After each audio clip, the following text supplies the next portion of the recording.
सभी पत्रकार बंधुओं को नमस्कार।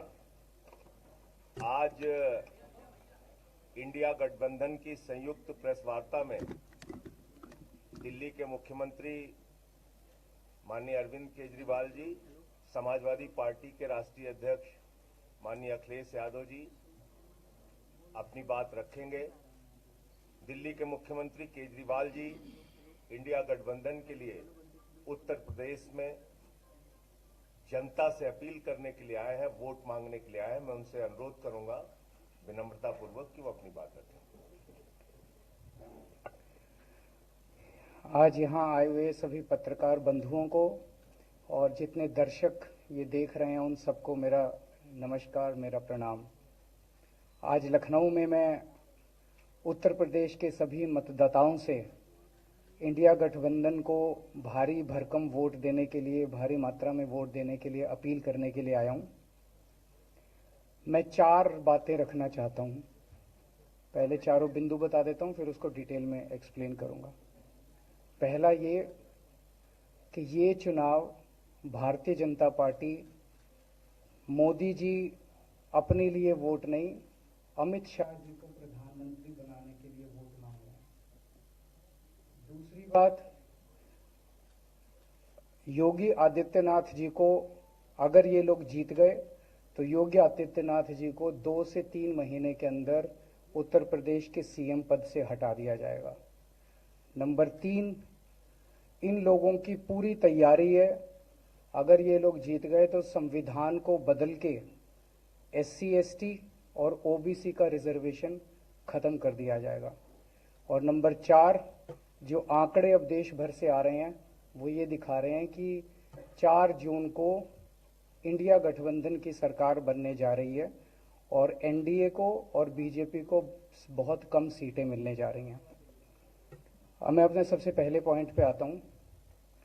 जब 2014 में प्रधानमंत्री बने थे नरेंद्र मोदी जी, तो उन्होंने खुद एक रूल बनाया था कि भारतीय जनता पार्टी के अंदर और उनकी सरकारों में 75 वर्ष से ऊपर कोई भी व्यक्ति होगा तो उसको संगठन में और सरकार में किसी भी पद पे नहीं रखा जाएगा, उसको रिटायर कर दिया जाएगा।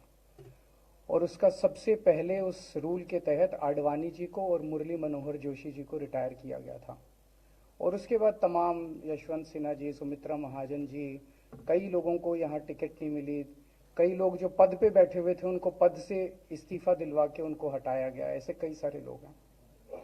तो अब अगले साल 17 सितंबर को प्रधानमंत्री मोदी जी 75 साल के होंगे और मोदी जी ने तय कर लिया है कि अमित शाह जी को वो अपना वारिस बनाएंगे और अमित शाह जी अगले साल 17 सितंबर को देश के प्रधानमंत्री बनाने का उन्होंने तय किया है मोदी जी ने।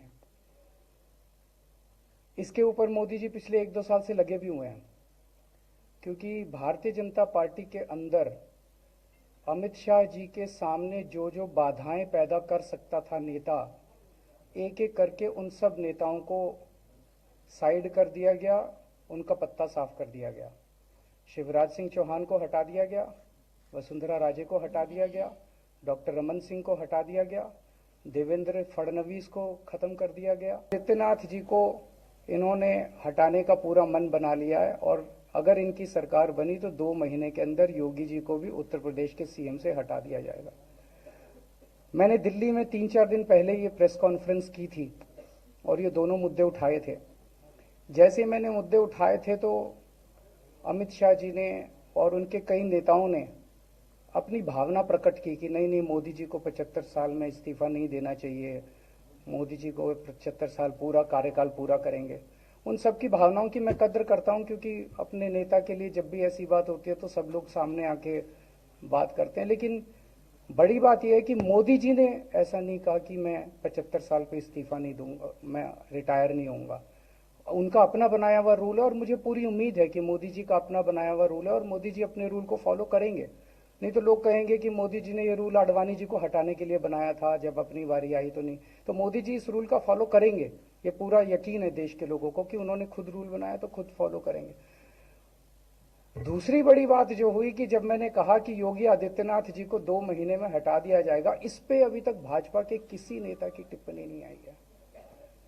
4 दिन हो गए, इसका मतलब ये तो कंफर्म करता है कि उन्होंने पूरी प्लानिंग कर ली है और उनके पक्ष में कोई बोलने के लिए तैयार नहीं है योगी आदित्यनाथ जी के।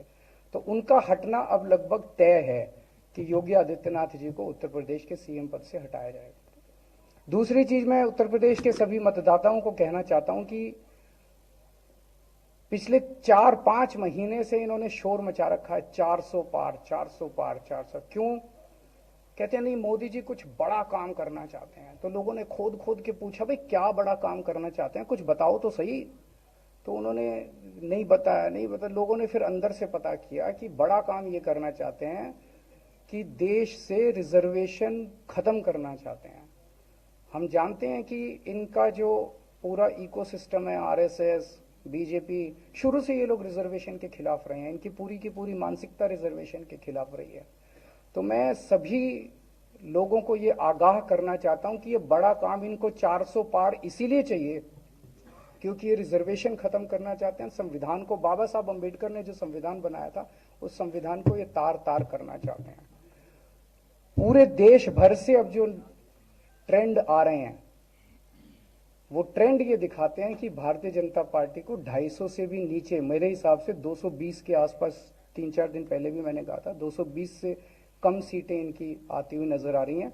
आप हिसाब लगा लीजिए। मैं हरियाणा होके आ रहा हूं कल परसों, हरियाणा में इनकी बहुत कम हो रही हैं, दिल्ली में इनकी बहुत कम हो रही हैं, पंजाब में मुझे नहीं लगता इनकी कोई सीट आ रही है, कर्नाटक में इनकी काफी कम हो रही हैं, महाराष्ट्र में इनकी बहुत कम हो रही हैं, बंगाल में इनकी कम हो रही हैं, यूपी में इनकी कम हो रही हैं, बिहार में इनकी कम हो रही हैं, झारखंड में इनकी कम हो रही हैं, राजस्थान। जो पूरे देश के अंदर एक नेगेटिविटी इन लोगों ने फैलाई है, उसको हम लोग ठीक करेंगे।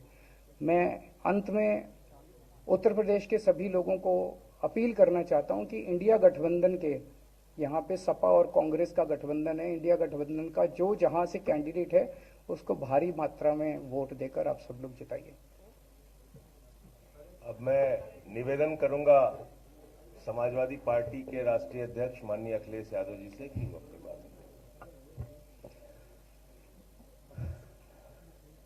आदरणीय 75 साल वाला जो वो है रूल नियम, उसको तो फॉलो किया जाएगा ना, इसी से पता लग जाएगा। और एक मिनट, अगर आप इनका इतिहास उठा के देखें पिछले 75 साल का, जनसंघ का, आरएसएस का, थ्रू आउट ये लोग रिजर्वेशन के खिलाफ रहे हैं। तो अब 400 सीटें लाके ये संविधान बदल के उस रिजर्वेशन को खत्म करना चाहते हैं।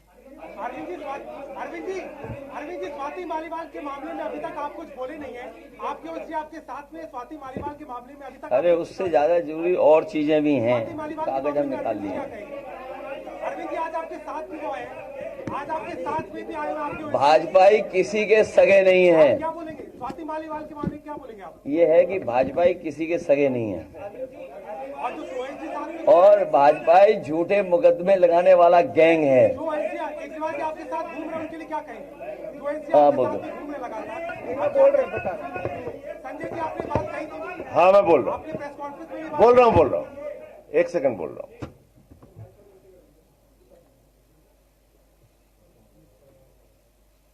सब लोग, पूरा देश हतप्रभ है, दुखी है, आज तक पीड़ित है। मणिपुर के अंदर एक कारगिल योद्धा की पत्नी को निवस्त करके घुमाया गया, सैकड़ों महिलाओं के साथ दरिंदगी हुई, भारत के प्रधानमंत्री खामोश रहते हैं। हजारों महिलाओं के साथ प्रज्वल रवन्ना ने बलात्कार किया, दरिंदगी की, मां की उम्र की महिलाओं के साथ। प्रधानमंत्री कहते हैं ये भारत को मजबूती देगा, इसी को वोट देना। ये भारत का भविष्य है प्रज्वल रवन्ना, उसको भगा दिया जाता है बीजेपी के द्वारा। पहलवान बेटियां जब जंतर मंतर पे लड़ रही थीं न्याय मांगने के लिए, तो यही स्वाति मालीवाल जो महिला आयोग की अध्यक्ष थीं, रात में उनके समर्थन में गई थी, पुलिस के लोगों ने घसीट के मारा था। हमने देखा यहीं उत्तर प्रदेश के अंदर कुलदीप सेंगर के मामले में, हाथरस के मामले में, देश के प्रधानमंत्री खामोश रहते हैं, एक शब्द नहीं बोलते। आम आदमी पार्टी हमारा परिवार है, पार्टी ने अपना रुख साफ कर दिया है और मैं चाहता हूं जितने विषय मैंने आपके सामने रखे हैं, देश के प्रधानमंत्री और भारतीय जनता पार्टी को जवाब देना चाहिए। स्वाति मालीवाल के मामले में जवाब देना, जब वो पहलवान बेटियों के लिए जंतर मंतर पे न्याय मांगने गई थी स्वाति मालीवाल जी, उस समय घसीट घसीट के मरवाया पुलिस वालों से। तो इसलिए इस पे राजनीतिक खेल ना खेलें, मैं सिर्फ इतना कहना चाहता हूं। धन्यवाद।